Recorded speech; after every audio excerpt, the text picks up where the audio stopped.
ناظرین کرام، کئی مرد ایسے ہیں وہ کہتے ہیں جی مولانا صاحب ہم جب بھی کسی مجلس میں بیٹھتے ہیں، محفل میں بیٹھتے ہیں، پنچایت میں بیٹھتے ہیں یا گھر میں کبھی کوئی رونق لگ جاتی ہے تو وہاں پہ ہمیں بات نہیں آتی، زبان بند سی ہو جاتی ہے، کچھ بول نہیں سکتے۔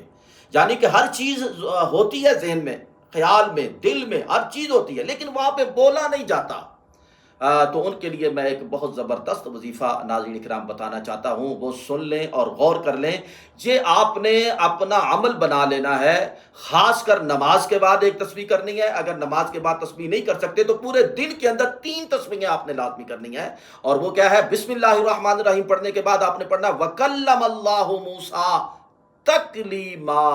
یہ آیت مبارکہ کی 3 تسبیحیں آپ روزانہ کیا کریں، انشاءاللہ العزیز 21 دن کے بعد یہ زبان کا تالا کھل جائے گا اور آپ اچھی باتیں کرنے لگیں گے، اچھی نصیحتیں کرنے لگیں گے اور اچھا گائیڈ کرنے لگیں گے لوگ